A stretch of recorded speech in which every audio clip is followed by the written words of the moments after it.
नमस्कार दोस्तों, आज की इस वीडियो में हम जानेंगे HTML के टेक्स्ट फॉर्मेटिंग एलिमेंट्स के बारे में। यानी कि टेक्स्ट फॉर्मेटिंग से रिलेटेड जितने भी टैग होते हैं उनके बारे में हम इस वीडियो में सीखेंगे। तो वीडियो में अंत तक बने रहिएगा, क्योंकि स्क्रीन पर दिख रहे इन सभी टैग्स को हम लोग प्रैक्टिकली कोडिंग करेंगे और इन सभी का आउटपुट भी हम प्रैक्टिकली देखने वाले हैं। तो चलिए दोस्तों, इन सभी टैग्स को प्रैक्टिकली करके देखने के लिए हम वीडियो में आगे बढ़ते हैं।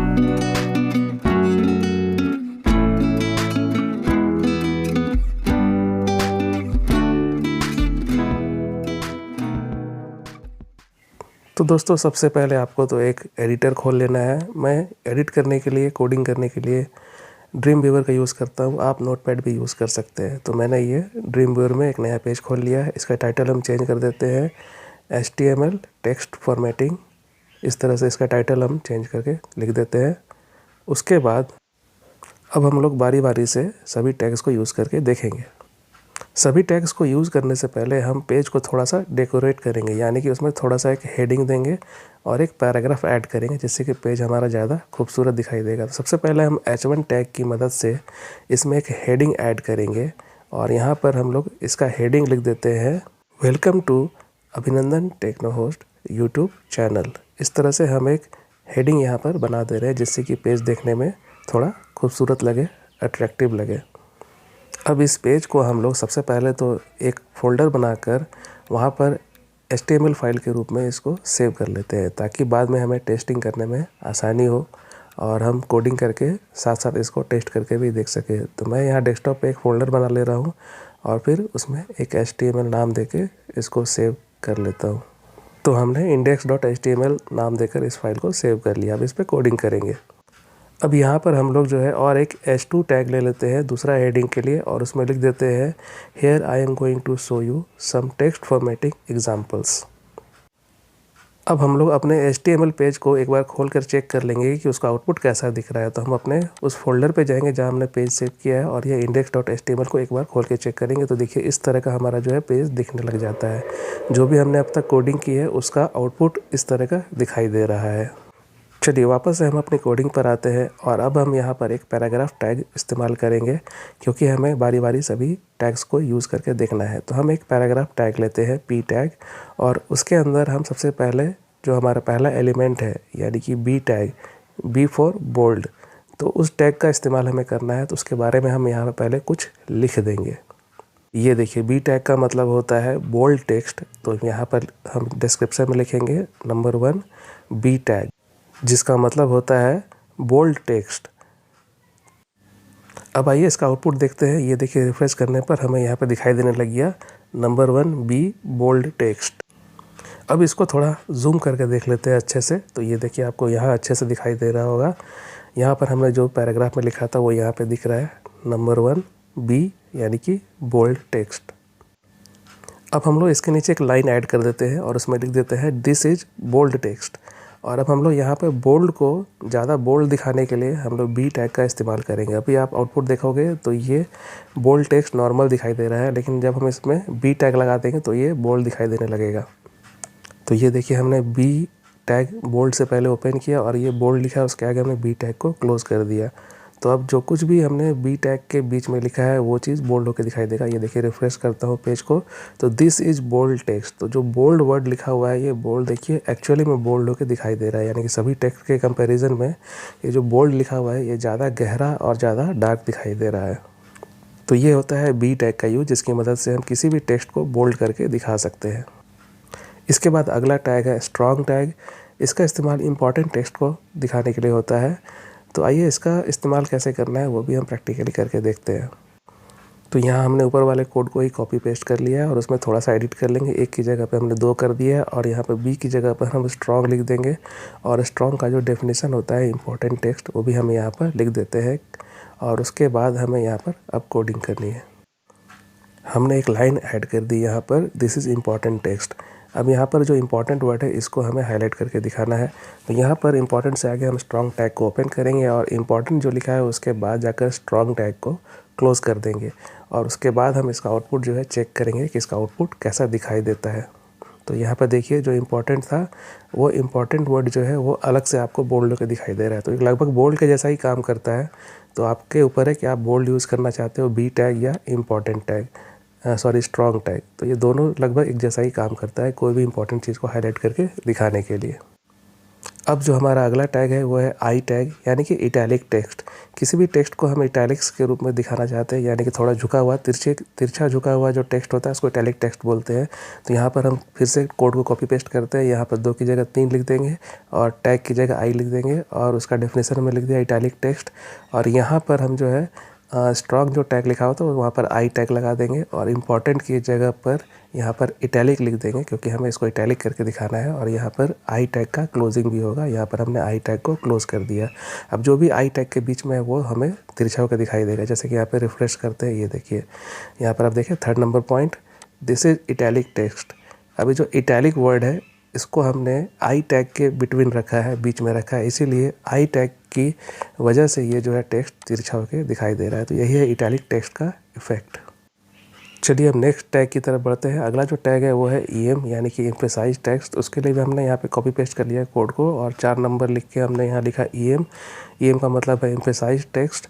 और फिर यहाँ पर जहाँ जहाँ चेंजेस करना वहाँ चेंज कर लेंगे, आई की जगह EM लिख देंगे और यहाँ पर हम लिख देंगे एम्फेसाइज्ड टेक्स्ट, ठीक है। उसके बाद हम जो EM टैग ओपन हुआ था तो यहाँ पर EM टैग क्लोज भी हो जाएगा। और इतना करने के बाद हम फाइल को फिर से सेव करेंगे और फिर इसका आउटपुट जो है हम यहाँ पर आके चेक करेंगे। तो ये देखिए यहाँ पर मैं जाकर यहाँ पर रिफ्रेश करता हूँ तो यहाँ पर आप देख सकते हैं जैसा इटैलिक टेक्स्ट का इफेक्ट आया था लगभग ये वैसा ही आता है। तो जैसे यहाँ पर बोल्ड और इम्पॉर्टेंट सेम होते हैं, वहाँ पर यहाँ पर जो है इटैलिक और एम्फेसाइज जो है ये दोनों टैग लगभग सेम ही काम करता है। तो आप दोनों में से कोई भी इस्तेमाल कर सकते हैं जहाँ पर आपको टेक्स्ट को थोड़ा सा तिरछा करके इटैलिक करके दिखाना होता है। चलिए अब अगली बारी है मार्क टेक्स्ट की, यानी कि इसे बहुत ही इंपॉर्टेंट टेक्स्ट जिसको कि अच्छे से हाईलाइट करके दिखाना था, जैसे हम बुक में हाईलाइट करते हैं उसके लिए इस्तेमाल किया जाता है। तो हम यहाँ पर एग्जांपल के लिए यहाँ पर नंबर 5 मार्क लिख लेते हैं और यहाँ पर टैग को इस्तेमाल कर लेते हैं। मार्क टैग यहाँ ओपन हुआ और यहाँ पर जो वर्ड जैसे हमें मार्क करके दिखाना है यहाँ पर हमने लिख दिया मार्क्ड। अभी जो मार्क्ड वर्ड है ये मार्क होकर दिखाई देगा, पीले रंग से हाईलाइट होकर दिखाई देगा, जैसे हम बुक में हाईलाइट करते हैं, बुक मार्क करते हैं। देखिए इसका आउटपुट दिखा देते हैं तो समझ में आएगा। यहाँ पर रिफ्रेश करते हैं तो देखिए यहाँ पर लिखा था हमने दिस इज़ मार्क टेक्स्ट। जो ये मार्क्ड वर्ड लिखा हुआ है, मार्क्ड वर्ड जो ध्यान से देखिए यहाँ पर पीले रंग से हाईलाइट करके दिखाया जा रहा है। तो जैसे हम बुक में हाईलाइटर से हाईलाइट करते हैं वैसा ये टेक्स्ट को हाईलाइट कर देता है। इसी टैग का मदद से हम किसी भी इम्पॉर्टेंट चीज़ों को हाईलाइट करके अपने HTML डॉक्यूमेंट में दिखाते हैं। अब नेक्स्ट नंबर पे आता है स्मॉल टैग। जैसा कि नाम से ही लग रहा है ये किसी भी टेक्स्ट को स्मॉलर साइज़ में दिखाने के काम आता है। चलिए इसको भी एक बार चेक कर लेते हैं। तो हमने कॉपी पेस्ट कर लिया, नंबर दिया 6, यहाँ पर टैग का नाम लिख देते हैं स्मॉल और उसका डिस्क्रिप्शन यहाँ पर लिख देते हैं स्मॉलर टेक्स्ट। और फिर हम जो है अपने इस लाइन पे हम यहाँ पे चेंजेस कर लेंगे। यहाँ पर हम स्मॉल टैग लगा देते हैं, पहले हम लिख लेते हैं जो हमें दिखाना है, स्मॉल करके स्मॉल लिख दिया। अब यहाँ पर टैग जो है हम स्मॉल टैग का यूज़ करेंगे और उसको यहाँ पर इस तरह से एंडिंग में कर देंगे। अब इसका आउटपुट जो है अब आप चेक करेंगे तो आपको यहाँ पर समझ में आएगा। देखिए हमने यहाँ पर रिफ्रेश किया तो दिस इज़ स्मॉल। अब ये जो स्मॉल वर्ड लिखा हुआ है उसको ध्यान से देखिएगा तो आपको बाकी लेटर्स की तुलना में ये वर्ड जो है काफ़ी छोटा दिखाई देगा, थोड़ा सा छोटा दिखाई देगा। तो ये वर्ड को कहीं पर छोटा करना हो वहाँ पर ये टैग काम आता है।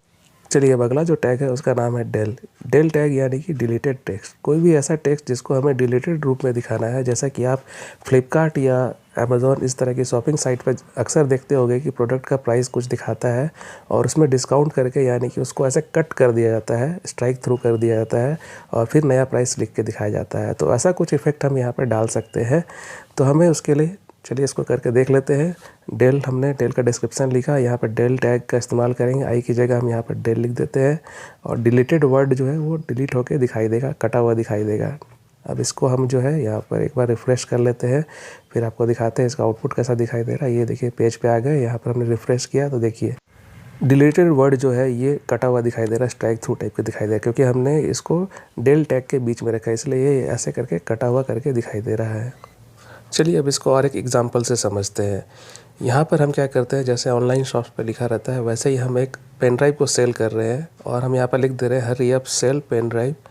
इसका जो पहला प्राइस है उसको हम डेल टैग के अंदर लिख दे रहे हैं, यानी कि 1000 रुपीज़, वो कट के दिखाएगा। फिर हम एक उसका न्यू प्राइस लिखेंगे, यानी कि 499, यानी कि जो था 1000 रुपये का पेन ड्राइव है वो अब 499 रुपये में हमें सेल करके दिखाना है, ऐसा हम मैसेज दिखा रहे हैं। तो हम क्या करेंगे, यहाँ पे जो 1000 रुपीज़ है उसको डेल टैग के अंदर लिखेंगे ताकि वो कटा हुआ दिखाई दे, स्ट्राइक थ्रू टाइप से दिखाई दे। और साथ ही साथ एक काम करेंगे कि जो 499 का जो नया प्राइस है इसको मार्क टैग के अंदर लिख देंगे। तो स्टार्टिंग में हम लगाएंगे मार्क टैग और 499 रुपीज़ के बाद इसको क्लोज़ करेंगे मार्क टैग को, ताकि वो अच्छे से येलो कलर में हाईलाइट होके दिखाई दे। अब देखिए इसका आउटपुट देखेंगे तो देखिए इस तरह से दिखाई देगा, hurry up sale pen drive for now. 1000 rupees को हमने कट कर दिया, डेल टैग की वजह से ये कटा हुआ दिख रहा है। और इसका जो न्यू प्राइस है वो 499 रुपीज़ जो है वो येलो कलर में हाईलाइट होके दिखाई दे रहा है, क्योंकि यहाँ पर हमने जो है मार्क टैग का इस्तेमाल किया है।